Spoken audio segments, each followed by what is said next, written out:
दोस्तों आज हम लोग देखने वाले हैं बिहार दरोगा ज्ञान बिंदु जीएस एकेडमी का होमवर्क सीरीज 3.0 का टेस्ट नंबर 26। तो चलिए स्टार्ट करते हैं। देखते हैं पहला क्वेश्चन। सतत विकास लक्ष्य रिपोर्ट 2025 के अनुसार सही कथन का चयन करना है।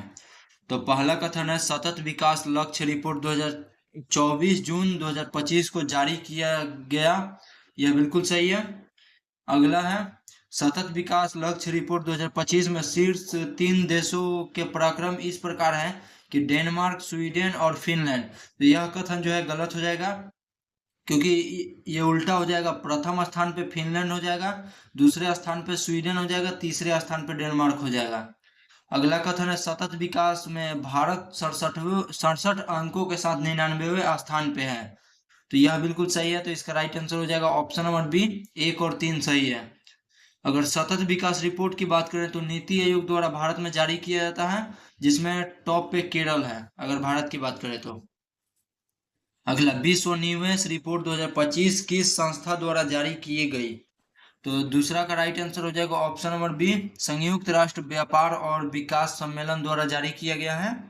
विश्व निवेश रिपोर्ट की बात करें तो इस बार का जो निवेश रिपोर्ट था वो 38वां क्रम का था। और संयुक्त राष्ट्र महासभा की बात करें तो अंतर्राष्ट्रीय न्यायालय के जजों की नियुक्ति जो है संयुक्त राष्ट्र महासभा के माध्यम से किया जाता है, और उसमें जजों की संख्या 15 होता है। अगला, हाल ही में सांख्यिकी और कार्यक्रम कार्यान्वयन मंत्रालय द्वारा सन 2026 में जीडीपी के लिए आधार वर्ष के रूप में किसे घोषित किया गया है। तो इसका राइट आंसर हो जाएगा ऑप्शन नंबर ए, 2022-23 को 2026 के जीडीपी के लिए आधार वर्ष लिया जा रहा है। अगर आगामी जीडीपी के अनुमान की बात करें तो वह 6.4% है। अगला, प्रत्यक्ष विदेशी निवेश 2024-25 के तहत भारत में शीर्ष हिस्सेदार देश कौन सा है। तो इसका right answer option number B हो जाएगा, सिंगापुर, मॉरिशस और अमेरिका हो जाएगा। सिंगापुर जो है सर्वाधिक प्रत्यक्ष विदेशी निवेश सिंगापुर से भारत में आया है। और सिंगापुर के अंतर्गत की बात करें तो इसमें एक कंपनी है। अगर हम बजट 2025-26 की बात करें तो उसमें जो है अनुमान लगाया गया कि एफडीआई को 74% से बढ़ाकर 100% कर दिया जाएगा। अगला है सन 2025 में भारतीय रिजर्व बैंक से गैर बैंकिंग वित्तीय कंपनी का दर्जा किसे दिया गया है। तो इसका राइट आंसर हो जाएगा ऑप्शन नंबर डी, फ्लिपकार्ट को दिया गया है। अगला क्वेश्चन है भारतीय रिजर्व बैंक की 55वीं बैठक 2025 के अनुसार निम्नलिखित में से कौन सा कथन गलत कथन है। तो रेपो रेट 5.5% ये सही है। रिवर्स रेपो रेट की बात करें तो 3.35% यह भी सही है। बैंक रेट 5.75 यह भी सही है। CRR की बात करें तो यह 6%, यही गलत हो जाएगा, क्योंकि CRR तय किया गया है 3%। आगे मॉनेटरी पॉलिसी की बात करें तो वह 4.5% तय किया गया है। और आरबीआई द्वारा मौद्रिक नीति 2025 का रेट भी है 4.5%। आरबीआई के 26वें गवर्नर की बात करें तो संजय मल्होत्रा को 26वें गवर्नर के रूप में नियुक्त किया गया है। अगला, विश्व के प्रमुख शीर्ष हथियार निर्यातक तथा आयातक देश क्रमशः कौन कौन से हैं। तो निर्यातक और आयातक की बात करें तो निर्यातक में हो जाएगा यूएसए और आयातक में यूक्रेन हो जाएगा। अगर दूसरे आयातक की बात करें तो वह भारत हो जाएगा, जो कि दुनिया में सबसे ज्यादा हथियार खरीदने के मामले में दूसरे स्थान पे है, यूक्रेन के बाद। अगला, 19वां ग्लोबल जेंडर गैप 2025 के तहत कौन सा कथन पर विचार कीजिए। तो ग्लोबल जेंडर गैप रिपोर्ट विश्व आर्थिक मंच द्वारा जारी किया जाता है। तो ये बिल्कुल सही है। 148 देशों में शीर्ष पर आइसलैंड रहा है, यह भी सही है। इसमें भारत का स्थान 130वां है, यह भी सही है। तो इसका राइट आंसर हो जाएगा ऑप्शन नंबर सी, 1, 2, 3 तीनों सही। अगर अन्य इंडेक्स की बात करें तो पीस इंडेक्स में भारत का स्थान 115वां है। और हंगर इंडेक्स की बात करें तो भारत का स्थान 102 नंबर पे है। इन्वायरमेंट यानी पर्यावरण संरक्षण की बात करें तो भारत का स्थान 176 है। फायर पावर इंडेक्स की बात करें तो भारत का स्थान 4था है। और पासपोर्ट का हाल ही में जारी किया गया, जिसमें 76 से बढ़कर 85वां स्थान हो गया है भारत का। सिपरी रिपोर्ट 2025 के अनुसार शीर्ष 3 परमाणु हथियार से संपन्न देश क्रमशः कौन कौन से हैं? तो इसका राइट आंसर हो जाएगा ऑप्शन नंबर ए, रूस, अमेरिका तथा चीन। अगला, पहला संयुक्त राष्ट्र ग्लेशियर संरक्षण शिखर सम्मेलन 2025 का आयोजन कहाँ किया गया है? तो इसका राइट आंसर हो जाएगा option number A, Dushanbe Tajikistan में किया जाएगा। अगला, सामाजिक विकास के लिए द्वितीय विश्व शिखर सम्मेलन के संदर्भ में निम्नलिखित में से कथनों पर विचार कीजिए। तो यह दुबई में आयोजित किया गया है, तो यह गलत कथन हो जाएगा क्योंकि इसका जो आयोजन है वो दोहा कतर में किया गया है। दोहा कतर में इसका आयोजन किया गया है। अगला है, यह शिखर सम्मेलन संयुक्त राष्ट्र के तत्वबोधन में नवंबर 2025 में आयोजित किया गया था। यह सही है, तो इसका right answer option number B हो जाएगा, केवल 2 सही है। अगला क्वेश्चन, एलोन मस्क की स्टारलिंक इंटरनेट सेवा की शुरू करने वाला घोषणा करने वाला भारत का पहला राज्य कौन बन गया है? तो इसका right answer option number C हो जाएगा, महाराष्ट्र। अगर कर्नाटक की बात करें तो कर्नाटक में दलहन पर समिट जो है 2025 का आयोजन किया गया था। बाजरा समिट 2025 का आयोजन भी कर्नाटक में किया गया था। आंध्र प्रदेश की बात करें तो आंध्र प्रदेश के तिरुवनंतपुरम में जो है योग महोत्सव 2025 का आयोजन किया गया था। और तमिलनाडु की बात करें तो यहाँ के कन्याकुमारी में वर्टिकल ब्रिज का उद्घाटन किया गया है। अगला है, फुजियान के संदर्भ में निम्नलिखित कथनों पर विचार कीजिए। तो फुजियान चीन का तीसरा विमानवाहक पोत है, तो ये बिल्कुल सही है। यह चीन का पहला स्वदेशी रूप से डिजाइन किया गया विमानवाहक पोत है, तो यह भी सही है। इसका राइट आंसर हो जाएगा ऑप्शन नंबर सी, 1, 2 दोनों सही। अगर हम यहीं पे भारत की पहली स्वदेशी परमाणु पनडुब्बी की बात करें तो वो INS अरिहंत हो जाएगा। और दूसरा जो हो जाएगा, अगर विमानवाहक पोत की बात करें तो वह विक्रांत हो जाएगा। अगला क्वेश्चन है, हाल ही में वैश्विक शांति प्रार्थना महोत्सव का आयोजन कहाँ किया जा रहा है? तो इसका right answer option number A हो जाएगा, भूटान में किया जा रहा है। चूखा और ताला परियोजना की बात करें तो वह उसका संबंध भी भूटान से हो जाएगा, जो कि भारत द्वारा चलाया गया है। और अगला है, द लैंड ऑफ थाईलैंड जो है उसको भूटान को ही कहा जाता है। श्रीलंका की बात करें तो स्लाइनेक्स अभ्यास जो है भारत और श्रीलंका के मध्य हो जाएगा। नेपाल की बात करें तो याला ग्लेशियर का संबंध नेपाल से हो जाएगा। और जेड जैन जो कि हाल ही में चर्चा में था, उसका भी संबंध नेपाल से हो जाएगा।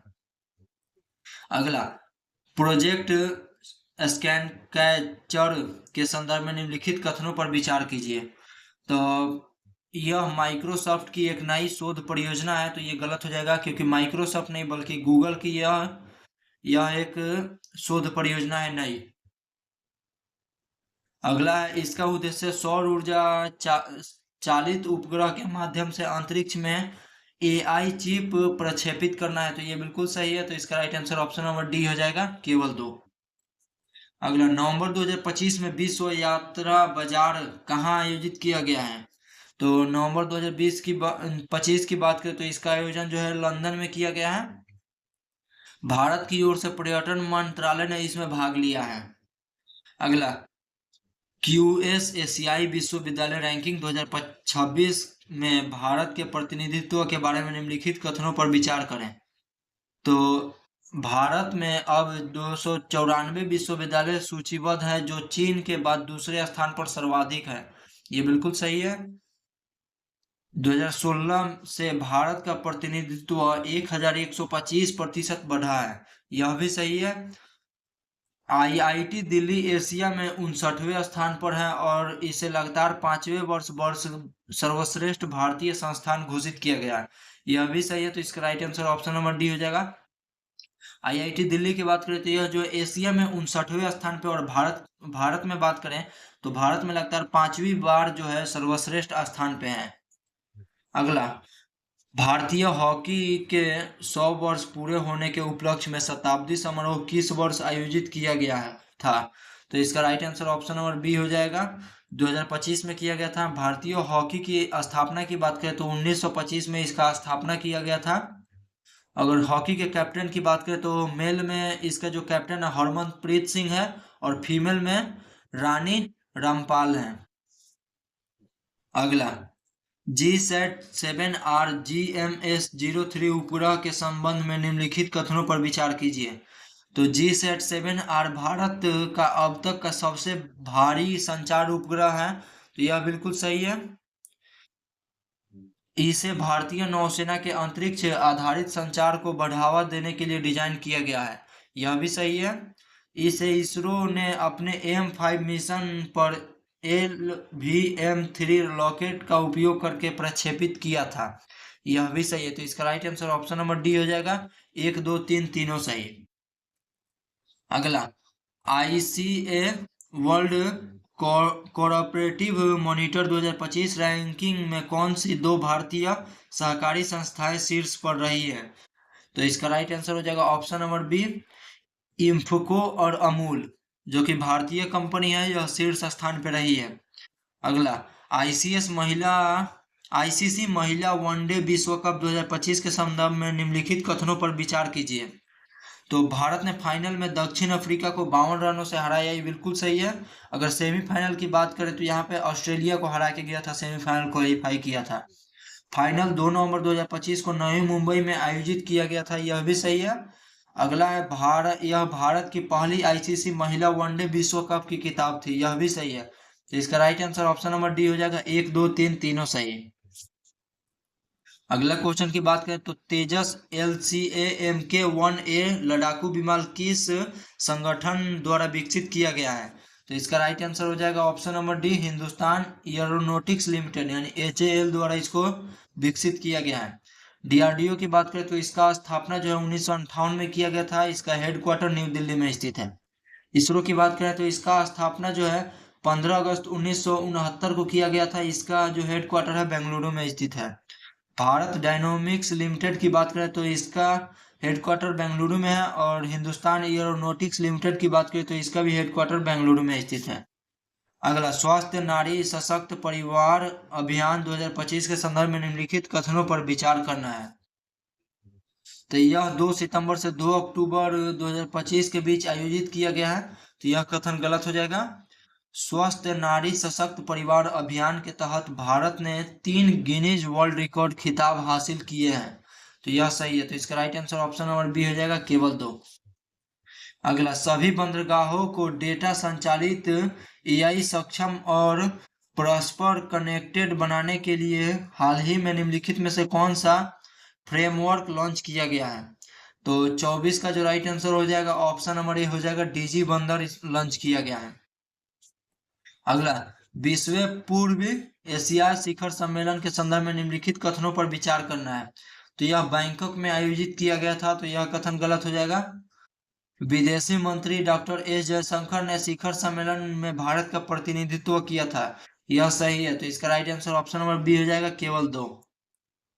अगला कथन की बात करें तो अगला क्वेश्चन है 26 नंबर, 16 सितंबर को कौन सा दिवस मनाया गया है? तो 16 सितंबर की बात करें तो इसमें विश्व ओजोन संरक्षण दिवस मनाया गया है। ओजोन की बात करें तो ओजोन में ऑक्सीजन के 3 अणु होते हैं। ओजोन की अवस्था की बात करें तो समताप मंडल में 15 किलोमीटर से लेकर 35 किलोमीटर तक ओजोन परत पाया जाता है। इसको नुकसान पहुंचाने वाला गैस की बात करें तो क्लोरोफ्लोरोकार्बन हो जाएगा, CFC। अगला है, भारतीय संविधान में सहकारी समिति का वर्णन किस अनुच्छेद में किया गया है? तो इसका राइट आंसर हो जाएगा ऑप्शन नंबर बी, आर्टिकल 43 के बी में किया गया है। सहकारी समिति की बात करें तो 97वां संविधान संशोधन 2011 के तहत इसको जोड़ा गया। इसमें भाग 9B को भी जोड़ा गया। अगर भाग आर्टिकल 48A की बात करें तो इसमें पर्यावरण से संरक्षण है, पर्यावरण की रक्षा। 43A की बात करें तो न्याय संगत विधि का चर्चा किया गया है। 51A की बात करें तो इसमें मूल कर्तव्य का जिक्र किया गया है। अगला, आकाश में सबसे निचले स्तर का बादल कौन है? तो आकाश में सबसे निचले स्तर की बादल की बात करें तो वह स्थलीय मेघ हो जाएगा। ये कोहरा तथा धुआं की बात करें तो वह स्थलीय मेघ के अंतर्गत आता है। अगला क्वेश्चन है, पीके थुंगन समिति किससे संबंधित है? तो पीके थुंगन समिति की बात करें तो यह स्थानीय स्वशासन से संबंधित है। स्थानीय स्वशासन के जनक की बात करें तो लॉर्ड रिपन हो जाएंगे इसके जनक, जिन्होंने 1882 में इसके स्थापना मतलब इसको लाए थे। केंद्र राज्य संबंध की बात करें तो सरकारी आयोग हो जाएगा। अगर अन्य चुनाव सुधार की बात करें तो इससे संबंधित गोस्वामी समिति का संबंध इससे हो जाएगा। अगर ब्रिटिश भारत में शिक्षा का विकास की बात करें तो वह वुड डिस्पैच नियम हो जाएगा। अगला क्वेश्चन की बात करें तो केंद्रीय औद्योगिक सुरक्षा बल की पहली महिला महानिदेशक कौन बनी है? इसका right answer option number D हो जाएगा, नीना सिंह। अगर सुमन कुमारी की बात करें तो यह जो है सिविल जज बनी है पाकिस्तान में। अगला, वायुमंडल में ऑक्सीजन का पुनर्चक्रण किस विधि द्वारा होता है? तो इसका राइट आंसर हो जाएगा ऑप्शन नंबर बी हो जाएगा, प्रकाश संश्लेषण द्वारा होता है। स्थानीय स्वशासन के प्रतिनिधि को चुनाव लड़ने के लिए न्यूनतम उम्र कितनी होनी चाहिए? तो इसका right answer option number C हो जाएगा, 21 वर्ष। अगर विधानसभा तथा लोकसभा की बात करें तो वह हो जाएगा 25 साल। और राज्यपाल तथा राष्ट्रपति की बात करें और उपराष्ट्रपति की तो वह हो जाएगा 35 वर्ष। अब मतदान देने के लिए 18 वर्ष आयु होनी चाहिए। अगला, सूची 1 को सूची 2 के साथ सुमेलित कीजिए तथा कूट का प्रयोग करके उत्तर देना है। तो यहाँ पे माई प्रेसिडेंटल ईयर्सी की बात करें तो यह हो जाएंगे आर वेंकट रमन। आर वेंकट रमन यह हो जाएंगे। माई कंट्री माई लाइफ की बात करें तो यह हो जाएंगे लाल कृष्ण आडवाणी। आगे देखते हैं, द इनसाइडर की बात करें तो द इनसाइडर के लेखक हो जाएंगे पीवी नरसिम्हा राव। पीवी नरसिम्हा राव। और dynamic of an open society की बात करें तो इसके जो लेखक हो जाएंगे अटल बिहारी वाजपेयी। तो इसका राइट आंसर हो जाएगा ऑप्शन नंबर बी, 4-1-2-3। अन्य पुस्तक की बात करें तो संविधान संस्कृति राष्ट्र की बात करें तो कलराज मिश्रा हो जाएंगे। रेत की समाधि की बात करें तो गीतांजलि श्री हो जाएंगी। An era of an era of darkness की बात करें तो शशि थरूर हो जाएंगे। अगला क्वेश्चन, सिंधु सभ्यता स्थल से 2 कमरे का बैरक मिला है, वह कौन से स्थल से मिला है? तो वह जो है हड़प्पा से मिला है। अगर कालीबंगा की बात करें तो यहाँ से जूते हुए खेत का साक्ष्य मिला है। कालीबंगा जो है घग्गर नदी के किनारे स्थित है। हड़प्पा रावी नदी के किनारे स्थित है। मोहनजोदड़ो की बात करें तो यह सिंधु नदी के किनारे स्थित है। यहाँ से जो है विशाल स्नानागार का साक्ष्य मिला है। और नर्तकी की मूर्ति राखीगढ़ी की बात करें तो यह भारत में सिंधु सभ्यता का सबसे बड़ा एक स्थल है। अगला क्वेश्चन है, सूची 1 को सूची 2 के साथ सुमेलित कीजिए तथा कूट का प्रयोग करके उत्तर देना है। तो इसमें संघ की बात करें तो संघ में प्रधानमंत्री हो जाएंगे। राज्य की बात करें तो राज्यपाल हो जाएंगे। ग्राम पंचायत की बात करें तो सरपंच हो जाएंगे और नगर निगम के महापौर हो जाएंगे। तो इसका राइट आंसर जो होगा ऑप्शन नंबर बी हो जाएगा, 2-1-4-3। Option number B right answer हो जाएगा। अगला, भारत सरकार का प्रथम विधि अधिकारी कौन होता है? तो भारत सरकार का प्रथम विधि अधिकारी की बात करें तो आर्टिकल नंबर 76 के तहत महान्यायवादी की नियुक्ति राष्ट्रपति करते हैं। यह जो है भारत के प्रथम विधि अधिकारी होते हैं। यह जो है लोग संसद के दोनों सदनों में भाग ले सकते हैं, परंतु मतदान देने का बस अधिकार नहीं होता है इनके पास।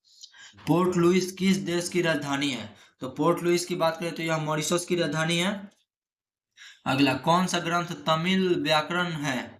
तो तमिल व्याकरण की बात करें तो यह हो जाएगा ऑप्शन नंबर डी, इसका राइट आंसर तोल्कापियर हो जाएगा।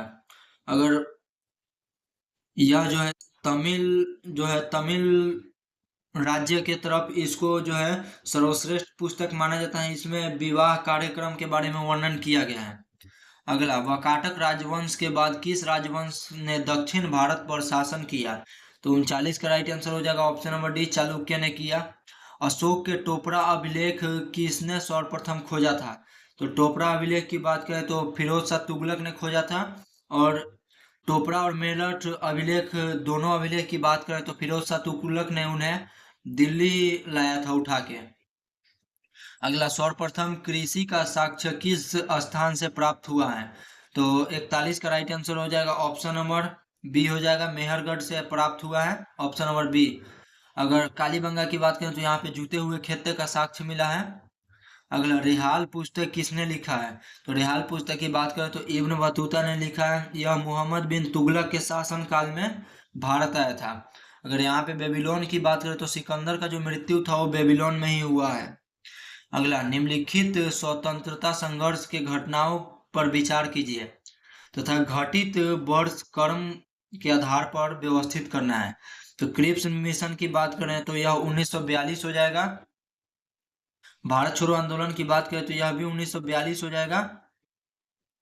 और अगस्त प्रस्ताव की बात करें तो यह 1940 हो जाएगा। और व्यक्तिगत सत्याग्रह की बात करें तो यह भी 1940 हो जाएगा। तो इसमें सीक्वेंस में इसको सजाना था। तो पहले जो है अगस्त प्रस्ताव आया था, उसके बाद ही व्यक्तिगत सत्याग्रह चालू हुआ था। तो पहले 4 हो जाएगा, उसके बाद 3 होगा। तो ऑप्शन या तो ए होगा, नहीं तो सी होगा। आगे देखते हैं। सबसे लास्ट में भारत छोड़ो आंदोलन का आयोजन किया गया था, तो 2 जो है सबसे लास्ट में होगा। ऑप्शन नंबर सी इसका राइट आंसर हो जाएगा। अगला, भारतीय सेना द्वारा महिला सशक्तिकरण के लिए 2 महिला स्पोर्ट कंपनी की शुरुआत कहाँ की गई है? तो 44 का राइट आंसर हो जाएगा। ऑप्शन नंबर बी भटिंडा और लखनऊ में किया गया है। अगला क्वेश्चन, मिशन दिव्य शास्त्र का संबंध किस मिसाइल से है? तो इसका राइट आंसर हो जाएगा ऑप्शन नंबर सी अग्नि 5 से है। अगला, मुंडेश्वरी महोत्सव बिहार के किस जिले में मनाया जाता है? तो मुंडेश्वरी महोत्सव की बात करें तो वह कैमूर और कैमूर भभुआ में मनाया जाता है। अगला, निम्नलिखित में से जैव अनवीकरणीय पदार्थ कौन से हैं? तो अनवीकरणीय का चयन करना है। तो प्लास्टिक, पीवीसी, लकड़ी, यह जो है अनवीकरणीय है। यह अभी नवीकरणीय नहीं है। पॉलिथीन, डिटर्जेंट और ब्लीचिंग पाउडर यह अनवीकरणीय है। आगे देखते हैं। घास, चमड़ा, पीवीसी, यह जो है इसमें एक इसके वजह से यह अनवीकरणीय नहीं है। और प्लास्टिक, पॉलिथीन, डीडीटी यह भी अनवीकरणीय है। तो इसका राइट आंसर हो जाएगा ऑप्शन नंबर डी 2 और 4 जो है अनवीकरणीय है।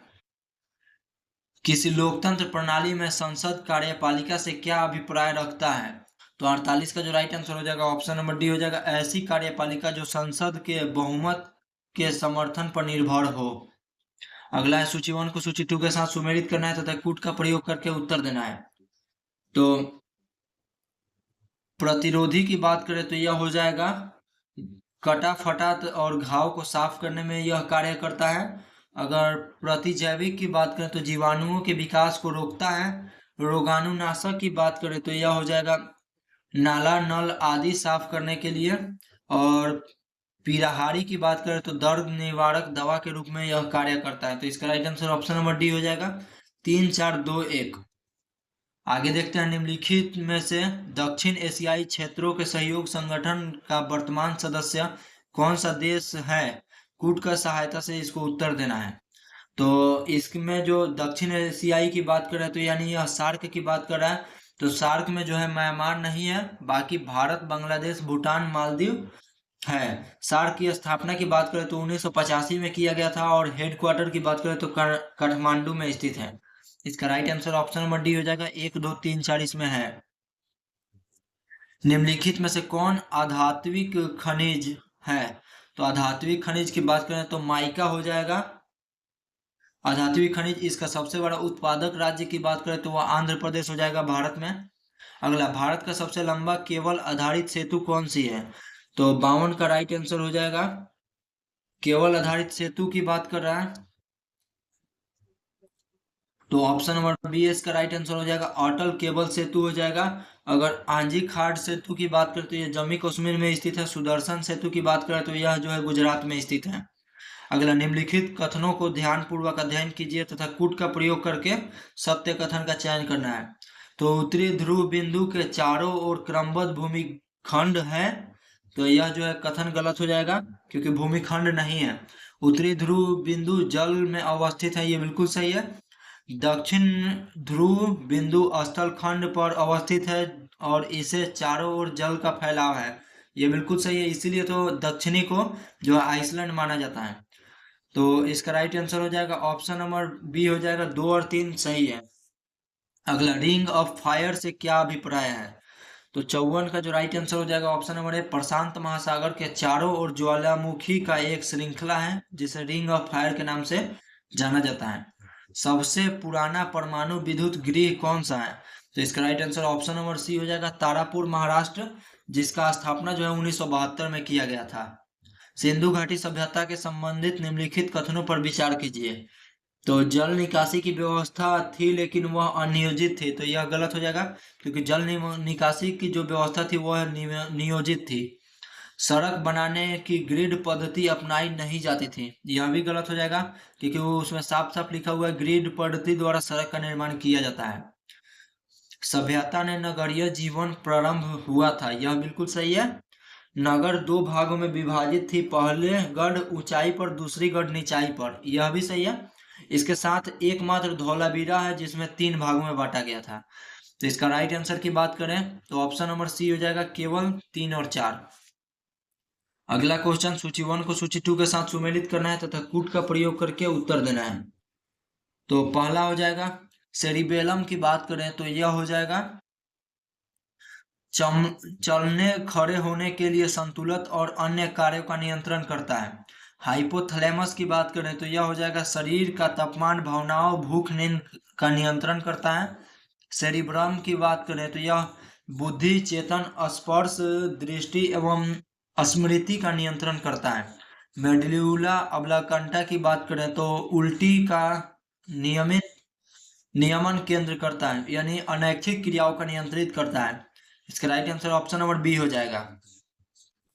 अगला क्वेश्चन है 3Fe plus 4H2O slash Fe3HOO4 plus 4H2। तो इसका राइट आंसर बता दे रहे हैं, पहला कथन सही है, दूसरा भी, तीसरा भी सही है। इसका right answer option number C हो जाएगा, 1 2 3 तीनों सही है। इसको सॉल्व करने में काफी टाइम लग सकता है। पुरातत्वविदों द्वारा नया किलेबंद हड़प्पा स्थल की खोज कहाँ की गई? तो 59 का जो राइट आंसर हो जाएगा ऑप्शन नंबर सी हो जाएगा, कालीबंगा में की गई। कालीबंगा की बात करें तो राजस्थान में स्थित है, घग्गर नदी के किनारे। अगला, चंबल नदी द्वारा जो बिहर घाटी बनाई गई उस घाटी को क्या कहा जाता है? तो 60 का जो राइट आंसर हो जाएगा ऑप्शन नंबर सी हो जाएगा, तंग घाटी कहा जाता है। अगला, बिहर घाटी की बात करें तो बिहर घाटी मालवा के पठार में स्थित है। अगला, लेटेराइट मिट्टी अत्यधिक वर्षा के बाद निर्मित होती है जिसका कारण डॉट डॉट डॉट है।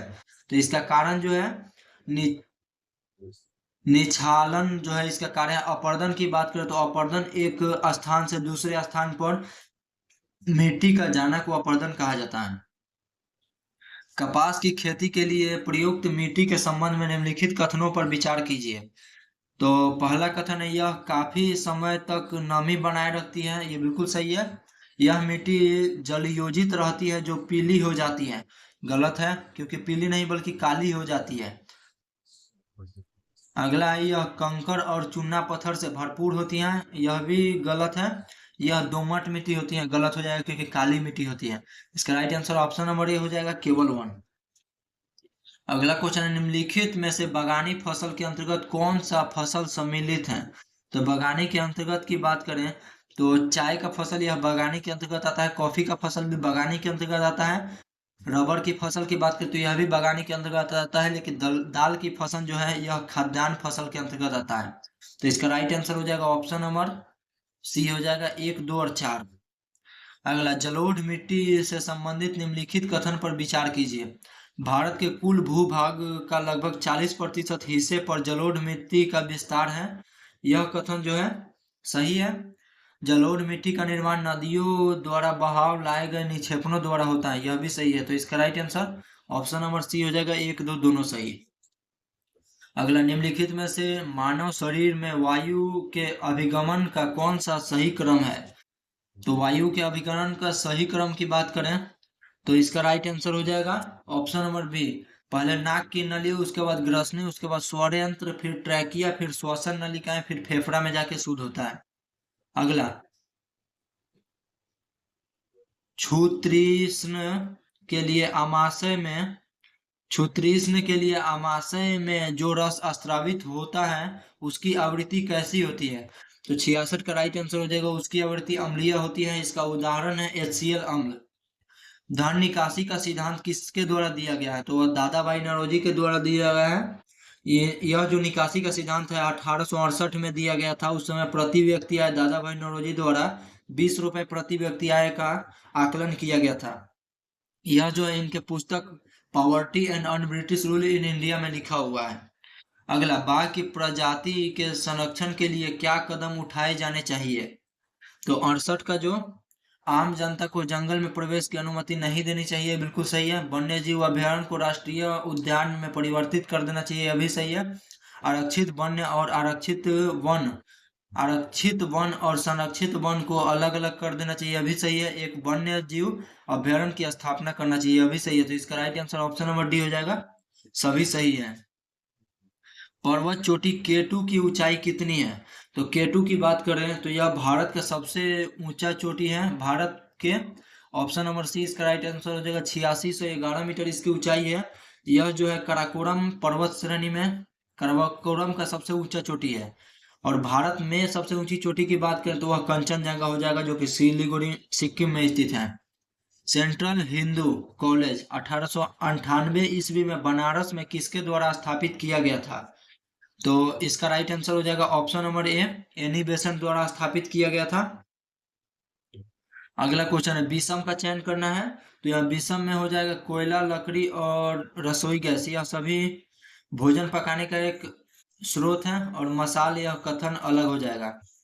अगला, पहली बार देसी प्रेस अधिनियम किस वर्ष पारित किया गया था? तो 72 का राइट आंसर हो जाएगा ऑप्शन नंबर बी, 1878 में वर्नाकुलर प्रेस अधिनियम के तहत यह पारित किया गया था। विलयन में H प्लस आयन की सांद्रता बढ़ाने का विलयन की pH मान पर क्या प्रभाव पड़ता है? तो H प्लस बढ़ाने से pH मान कम होता है, यानी अम्लीय होते जाता है।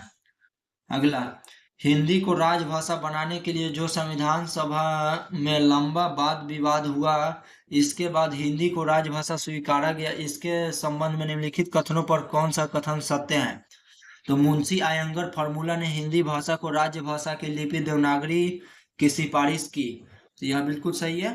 संघ सरकार को हिंदी भाषा का प्रचार नहीं करना चाहिए, यह गलत हो जाएगा।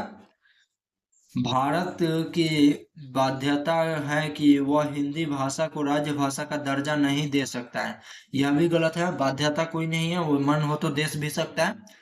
भारत सरकार को हिंदी भाषा प्रचार नहीं करना चाहिए, गलत इसलिए है क्योंकि 351 के तहत प्रचार करना चाहिए है। तो इसका right answer option number A हो जाएगा, केवल 1 सही।